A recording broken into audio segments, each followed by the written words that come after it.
Good morning student, आपका पुनः स्वागत है वीर बाला कालीबाई राजकीय कन्या महाविद्यालय डूंगरपुर की ऑनलाइन क्लासेस में, जिसमें हम लगातार आपको आपके सिलेबस से संबंधित जो विषय के वीडियो हैं, सभी विषय के वीडियो आपको YouTube channel VKB girls college पर अपलोड किए जा रहे हैं, जो आपकी अध्ययन के लिए सुविधापूर्ण रहेंगे। हम चर्चा कर रहे थे टॉलकट पार्सन्स के बारे में। हमने टॉलकट पार्सन्स की सामाजिक व्यवस्था के आवश्यक लक्षण के बारे में देखा था, सामाजिक व्यवस्था की अर्थ और परिभाषा को समझा था, और टॉलकट पार्सन्स का जो प्रकार्यवादी विश्लेषण है उसके बारे में समझा था। टॉलकट पार्सन्स का आज जो हम बिंदु पढ़ेंगे वह है पैटर्न वेरिएबल। क्या है पैटर्न वेरिएबल और किस तरह से टॉलकट पार्सन्स ने इसकी सामाजिक व्यवस्था सिद्धांत में व्याख्या की, इसके ऊपर हम चर्चा करेंगे। साथ ही किस तरह से पैटर्न के अंदर वेरिएबल आता है उसकी बात हम लोग आज इस वीडियो में करेंगे। यह जो वीडियो है या पैटर्न वेरिएबल या सामाजिक व्यवस्था सिद्धांत आपके एमए फाइनल के पेपर के अंतर्गत है। तो आइए शुरुआत करते हैं हम सामाजिक व्यवस्था सिद्धांत में टॉलकट पार्सन्स के पैटर्न वेरिएबल्स के बारे में। तो जब अंतःक्रिया की बात करते हैं या जब सामाजिक क्रिया की बात करते हैं पार्सन्स, तो पार्सन्स कहते हैं कि जब कोई कर्ता दूसरे व्यक्ति के साथ अंतःक्रिया करता है तो अंतःक्रिया करने वाला जो व्यक्ति है उसको पार्सन्स कहते हैं ईगो, EGO, ईगो। यहाँ ईगो से मतलब उस अहम से नहीं है, ये ध्यान रखना है हमें। यहाँ ईगो से मतलब पार्सन्स का है कर्ता करने वाला क्रिया, और जिसके साथ वह अंतःक्रिया करता है उसको वो कहते हैं ऑल्टर, ALTER, ऑल्टर। आपको ध्यान रखना है कि पार्सन्स ने कर्ता को क्या कहा है, ईगो, और जिसके साथ वह क्रिया करता है वो किसको क्या कहा है, ऑल्टर, क्योंकि कई बार ये प्रश्न पूछा गया है प्रतियोगी परीक्षाओं में। अंतःक्रिया करने में जो ऑल्टर और ईगो दोनों का जो व्यक्तित्व है, सामाजिक और सांस्कृतिक व्यवस्थाएं वो क्या होती है, अलग अलग होती है। ऐसी अवस्था में क्या होता है, जब क्रिया करते समय जब व्यक्ति के सामने दुविधा आ जाती है, जैसे हम लोग हैं, हम लोग किसी ऐसे व्यक्ति से मिलते हैं जिसकी सामाजिक व्यवस्था पूरी अलग हो, वो व्यक्तित्व अलग हो और उसका सांस्कृतिक व्यवस्थाएं भिन्न हो, तो हमारे सामने एक दुविधा आ जाती है कि इससे किस तरह का व्यवहार हम करें। और ये जो दुविधा आती है या जो ये असमंजस की स्थिति आती है, यह क्या होती है, उन जो व्यवस्थाएं हैं उसमें क्या बीच में उलझ जाती है। और व्यवहार और अंतःक्रिया की जो ये दुविधा है या जो असमंजस है, इसी को पार्सन्स ने क्या कहा है, पैटर्न वेरिएबल कहा है। अब क्यों, क्योंकि इसमें व्यक्ति के पास व्यवहार के दो विकल्प आ जाते हैं कि वह किस तरह से व्यवहार करे, क्योंकि सामाजिक व्यवस्था और सांस्कृतिक व्यवस्था के तहत उसकी अंतःक्रिया निश्चित है कि वो किस समय में क्या व्यवहार करेगा। लेकिन जब कभी ऐसी स्थिति आती है कि उससे थोड़ा डिफरेंट या इतर व्यक्ति या डिफरेंट व्यवस्था का व्यक्ति मिलता है, तो उसके सामने क्या आती है, एक दुविधा या असमंजस की स्थिति आ जाती है। क्यों, क्योंकि जो कर्ता होता है उसकी जो स्थिति और मूल्य एक निश्चित ओरिएंटेशन में होते हैं, और इन ओरिएंटेशंस जो है, ये जो अभिस्थापनाएं हैं, उन्हीं को पार्सन्स ध्रुवीय द्विभागीकरण कहते हैं, जिनको हम आगे वीडियो में चर्चा करेंगे। ये जो पैटर्न वेरिएबल्स 5 दिए हैं, इन्हीं को पार्सन्स द्विभागीकरण कहते हैं। तो हम इसको एक उदाहरण के माध्यम से समझते हैं कि जब एक कर्ता सामने वाले व्यक्ति यानी ऑल्टर से, ईगो जब ऑल्टर से अंतःक्रिया करता है और उसे मांसाहारी भोजन करने के लिए आमंत्रित करता है। यहाँ क्या है, ईगो कौन है, कर्ता है, जिसने क्या किया, ऑल्टर को मांसाहारी भोजन, अर्थात सामने वाले जिसके साथ अंतःक्रिया किया उसके साथ उसको क्या बोला कि हम मांसाहार करेंगे। अब जिस उसे मांसाहारी भोजन के लिए आमंत्रित करता है तो ऑल्टर क्या सोचता है, जिसको आमंत्रित किया गया वो क्या सोचता है कि उसकी जाति में मांस खाना क्या है, निषेध है, और उससे वह स्वयं भी मांस खाना पसंद नहीं करता है।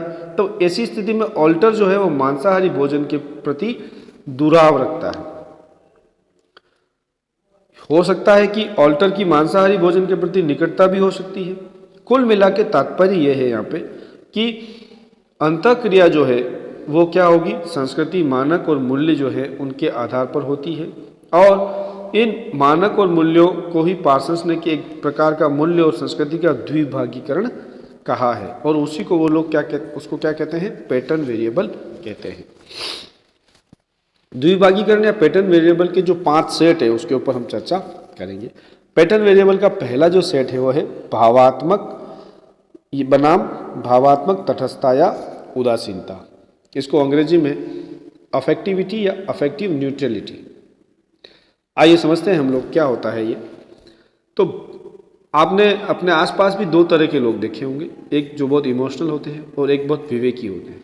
तो पार्सन्स कहता है कि एक परिस्थिति होती है और एक निश्चित दशा होती है, और इस दशा में कर्ताओं के बीच में क्या होती है, अंतःक्रिया होती है।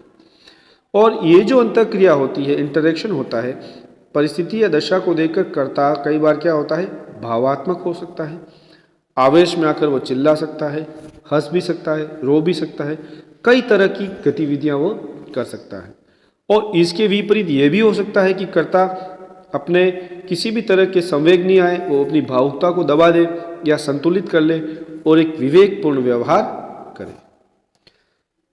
हम इसको उदाहरण के माध्यम से समझते हैं कि कोई व्यक्ति है जो अपना कोई कार्य कर रहा है, महत्वपूर्ण ऑफिस का काम कर रहा है, इसी बीच में उसके घर से फ़ोन आता है कि उसके किसी प्रिय सदस्य की मौत हो गई। तो यहाँ 2 स्थिति हो सकती है। एक व्यक्ति क्या होगा कि वह भावुक हो जाएगा, रोने लग जाएगा और सब कुछ काम छोड़ के चला जाएगा, ठीक है। दूसरी तरफ एक व्यक्ति है जो ये सोच सकता है कि ठीक है, जन्म मरण का जो खेल है वो चलता रहता है, और वह अपने विवेक से उस काम को प्राथमिकता देगा जो कि महत्वपूर्ण है, और वह उस मौत जो उसके घर में हुई उसके प्रति थोड़ी देर के लिए उदासीन हो जाएगा। तो क्या हुआ, एक करता था उसने क्या किया बच्चों, भावुक हो गया, और एक करता था उसने अपनी भावनाओं को क्या कर दिया, संतुलित कर लिया या दबा दिया, ठीक है। उसके जो घटना कारित हुई उसके प्रति वह उदासीन हो गया। घटना तो सूचना दुखदायी थी, लेकिन उस घटना के प्रति क्या हुआ, उदासीन हो गया। तो जो करता है वो क्या हो गया, द्विभावीकरण, अर्थात पैटर्न वेरिएबल आ गया। यहाँ पे एक कर्ता जो है वो भावुक हो गया और एक कर्ता जो है वो है विवेकशील हो गया। अतः किसी भी एक निश्चित दशा में कर्ता का व्यवहार जो है वो संवेगात्मक हो सकता है या क्या हो सकता है, उदासीन हो सकता है। दूसरी बात करते हैं विसरणता और विशिष्टता की। तो जब कर्ता अंतःक्रिया करता है या विषय के बारे में सोचता है तो वह ये देखता है कि वह जिसमें अंतःक्रिया कर रहा है वह मुद्दा या घटना विशिष्टता लिए हुए है या इसका आकार वृहद है। विसरण का अर्थ क्या होता है बच्चों, बिखरा हुआ, अर्थात एक ही व्यक्ति कई कामों में निपुण, या एक ही व्यक्ति कई तरह के काम करता है। माना कि वो पैन कार्ड भी बना रहा है, वो बीमा एजेंट भी है, वो बैंक के काम भी कर देता है, किसी तरह का काम दुखों वो कर देता है, हरपन मोला कह सकते हैं उसको क्या कहते हैं, विसरण। दूसरी तरफ विशिष्टता का क्या तात्पर्य होता है बच्चों, कि वो किसी एक मुद्दे में कुशलता रखता, पारंगत रहता है। जैसे हम चिकित्सा विज्ञान को ले लेते हैं, हम क्या कहते हैं कि यह क्या है, हार्ट का ऑपरेशन का डॉक्टर है या इसका विशेषज्ञ है, या ये आँख के ऑपरेशन का डॉक्टर है या कान का एक्सपर्ट है, ये विशेषज्ञ है।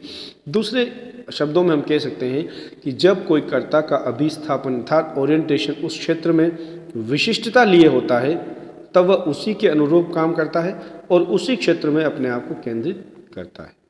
ये क्या की विशेषता है, विकसित राष्ट्रों में ऐसा ही होता है या चिकित्सा विज्ञान में होता है। लेकिन जो विकासवादी राष्ट्र है या विकासशील देश है वहाँ पे विसरण ज़्यादा पाया जाता है। लोग एक ही दुकान में दवाइयाँ भी बिकती है, इसके साथ कॉस्मेटिक का सामान भी मिलता है, अर्थात यह एक विसरण प्रदान क्रिया है। विकसित देशों में अत्यधिक विशिष्टीकरण होता है और वहाँ यदि कपड़े का बाजार है विकसित देशों में तो वो क्या होगा, वहाँ लोहे की वस्तुएं नहीं मिलती है। तो जब कर्ता अंतःक्रिया करता है अर्थात ईगो जब अंतःक्रिया करता है तो वह उसी के अनुसार उसका रुझान विसरणवादी होता है या उसमें विशिष्टता होती है। कुल मिलाकर यह कर्ता के ऊपर डिपेंड करता है कि वह किस तरह से या किस मुद्दे को विशिष्टता क्यों लेता है और किसको विसरण के रूप में लेता है। तीसरा बिंदु है सर्वव्यापकता या पृथगात्मकता। सर्वव्यापकता का मतलब अंग्रेजी में होता है बता यूनिवर्सलिस्टिक, जिसको हम यूनिवर्स कहते हैं, यूनिवर्सल अर्थात सर्वव्यापी। और पृथगात्मकता का क्या अर्थ है? परिक्युलरिस्टिक। ठीक है। अब जब कोई कर्ता जो है वो अंतःक्रिया की प्रक्रिया में सम्मिलित होता है तो उसके सामने एक दुविधा आती है, उसकी क्रिया का एक अभिस्थापन। तो यह हो सकता है कि वह सर्वव्यापकता के जो मूल्य हैं उनके व्यवहार में लागू करे और व्यक्ति को देखकर अपनी क्रियाएं निश्चित करे। हम बोलचाल में कहते हैं कि जिसका मस्तिष्क जितना चौड़ा होता है उसका तिलक उतना ही चौड़ा होता है, या उसको उतना चौड़ा तिलक लगा दो। अर्थ यह हुआ कि तिलक लगाने का सर्वव्यापी आकार है जिसे हम क्या करते हैं? बदल देते हैं। होता क्या है? अंतःक्रिया की जो प्रक्रिया है उसमें स्थिति या दशा होती है। ठीक है। दूसरा तरीका क्या है कि हम लोग निश्चित नियमों के आधार पर क्या होते हैं? सर्वव्यापी होते हैं या प्रजातांत्रिक होते हैं, स्थिति पर लागू कर देते हैं। अब इसको हम थोड़ा सा समझते हैं कि सामंतशाही जो युग था, राजाओं का जब युग था, सामंती व्यवस्था थी, तब प्रत्येक लब्ध और प्रतिष्ठित व्यक्ति भद्र कोटि का था, मतलब उच्च कोटि का था, उसमें सभी गुण थे। लेकिन इसके विपरीत क्या किया? जो निम्न जाति के लोग थे उन्हें क्या है, थोड़ा सा अलग तरह से देखा गया। तो इस तरह की जो अंतःक्रिया है वो सर्वव्यापकता को क्या करती है? नकारती है, और पृथगात्मकता को क्या करती है? स्वीकार करती है। अब आधुनिक जो राष्ट्र है वह इस तरह के मूल्यों की अवधारणा को पृथगात्मकता के आधारित होती है। वह स्वीकार नहीं करते हैं कि जाति, रंग भेद आदि की जो विचारधारा है, जाति संस्कृतिकरण है या स्तरीकरण है, उसको वो लोग स्वीकार नहीं करते हैं और इसी व्यापकता के मूल्यों के आधार पर अस्वीकार किया जाता है। अर्थात सर्वव्यापकता और पृथगात्मकता ये दोनों ही जो प्रक्रियाएं हैं वह एक दुविधापूर्ण प्रक्रिया है कि व्यक्ति जो है किसके प्रति अभिस्थापना रखे। तो कुछ लोग जो है प्रजातांत्रिक मूल्यों के प्रति रखते हैं और कुछ लोग अभी भी जो है पृथगात्मकता की विचारधारा को अपनाकर रखे हुए। चौथा बिंदु है उपलब्धि या आरोपण। हम सामाजिक व्यवस्था में रहते हैं और उपलब्धि से मतलब होता है कि व्यक्ति जो कुछ भी अचीव करता है अपने दम पर, उसको हम लोग उपलब्धि करते हैं। अर्थात हम किसी भी व्यक्ति का जो मूल्यांकन करते हैं कर्ता का, उसके दो तरह के पैमाने हो सकते हैं। एक तो कर्ता का जन्मजात लक्षण होता है, उसका रंग होता है, उसकी जाति है, उसका लिंग या परिवार की प्रतिष्ठा है, और दूसरा होता है कर्ता की स्वयं की उपलब्धि, अर्थात उसने स्वयं क्या अर्जित किया है, उसकी योग्यता क्या है, उसकी नैतिकता क्या है, उसकी कार्य करने की क्षमता क्या है। इस तरह के पैमाने को हमको क्या कहते हैं? प्रदत्त पैमाना, अर्थात जो उसको दिया जाता है जन्म के आधार पर वह प्रदत्त पैमाना कहलाता है, और जिसे वह प्राप्त करता है वह अर्जित पैमाना कहलाता है।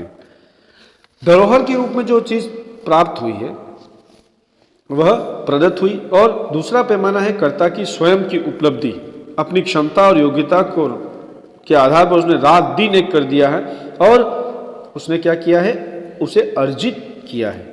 अतः कर्ता का मूल्यांकन द्विभागी विकल्प है, या तो उपलब्धि पर निर्भर है या आरोपण पर निर्भर है।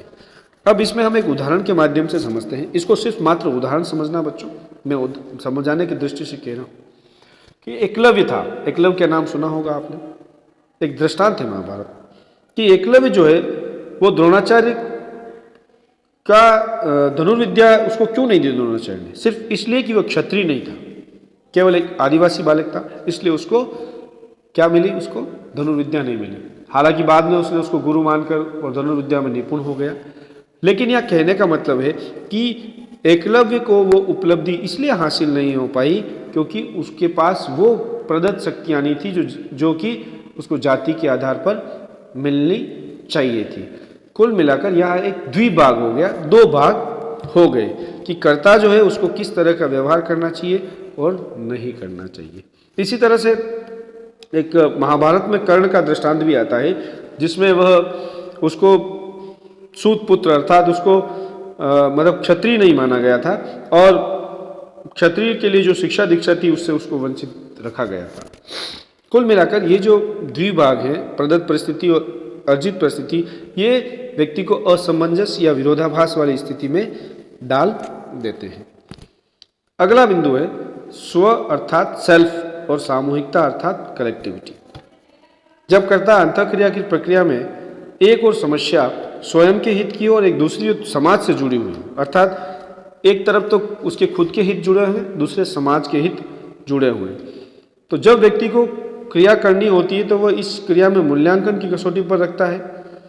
क्रिया जब करता है तो उसे लगता है कि स्वयं का लाभ होगा या अधिक लोगों का लाभ होगा या उसके इर्द गिर्द के जो समुदाय है उसका लाभ होगा। पहली क्रिया का आधार क्या होगा? वह स्वयं होगा या खुद का लाभ होगा। दूसरी क्रिया का आधार क्या होगा? सामूहिकता या सबका लाभ होगा। कर्ता इन दोनों के जो मूल्य है इनके बीच में अपनी क्रिया को तोलता है। उसके सामने दोनों विकल्प होते हैं, वह या तो स्वयं के लिए काम करे या समाज या समुदाय के लिए काम करते हैं। भारतीय जो सामाजिक व्यवस्था है उसमें एक नीति वाक्य चलता है हमारा, और वो नीति वाक्य क्या है कि व्यक्ति को परिवार के हित के लिए स्वयं के हित को त्याग देना चाहिए। अर्थात जो परिवार का भला हो रहा हो तो खुद के जो हित है उसको त्याग देना चाहिए। यदि किसी क्रिया से संपूर्ण गांव का भला हो रहा हो तो परिवार को की जो हित है या परिवार के जो लाभ है उनको क्या करना चाहिए? छोड़ देना चाहिए। इससे आगे यदि क्रिया से बृहद समाज अर्थात बहुत सारे लोगों का फायदा हो रहा हो तो गांव को अपने आप को न्योछावर कर देना चाहिए। इसी तरह से गांव से हम राष्ट्र, राज्य और देश, जिला के ऊपर आते हैं। अर्थात राष्ट्रहित व्यक्ति के लिए सर्वोपरि होना चाहिए। तो वास्तव में क्या हुआ, ये जो नीति वाक्य है या जो श्लोक का पैटर्न है ये वेरिएबल के क्या विभिन्न स्तर हैं। तो मूल्य और मानक जो है वो क्या करते हैं, विभिन्न स्तर जो होते हैं उसके आधार पर अंतःक्रिया जो है जब करता है कर्ता, तो इन सब स्तरों को क्या करता है, वह देखता है। इस प्रकार पार्सन्स ने ये जो पैटर्न वेरिएबल असामंजस्य की स्थिति या जिसे कहें कि द्विभागीकरण, मूल्यों का द्विभागीकरण, अर्थात एक व्यक्ति उन मूल्यों को स्वीकार करेगा और दूसरा व्यक्ति अन्य मूल्यों को स्वीकार करेगा, इसके ऊपर उन्होंने सामाजिक क्रिया का सिद्धांत रखा है और सामाजिक व्यवस्था के अंतर्गत समझाया है। अब ये पैटर्न वेरिएबल वाला जो क्वेश्चन है वह आपके 2 नंबर के उसमें आ सकता है। दूसरा 10 नंबर वाले क्वेश्चन में भी पूछा जा सकता है कि सामाजिक व्यवस्था सिद्धांत में टालकर पार्सन्स के पैटर्न वेरिएबल को समझाइए, या यूँ पूछा जा सकता है कि पैटर्न वेरिएबल से आप क्या समझते हैं, या यूँ पूछा जा सकता है कि पैटर्न वेरिएबल्स की अवधारणा किसने दी, तो आपको पता होना चाहिए। दूसरा, प्रतियोगी परीक्षाओं में पैटर्न वेरिएबल्स पे क्वेश्चन बनते ही बनते हैं, तो इसको आप डिटेल में और पुस्तक में भी पढ़िएगा। मैंने प्रयास किया है कि आपको अच्छे से समझ में आ जाए। इस वीडियो को आप देखिए और जो स्टडी मटेरियल में शेयर करूँगा उसको भी आप पढ़िएगा, जिससे कि आपका ये टॉपिक क्लियर हो जाएगा। इसके आगे वाला जो वीडियो है वो उसमें हम लोग सामाजिक व्यवस्था के लिए जो प्रकारात्मक पूर्व आवश्यकताएं हैं उसको कवर करेंगे। इस वीडियो में इतना ही कवर करेंगे हम लोग। तब तक के लिए जय हिंद, जय भारत, धन्यवाद।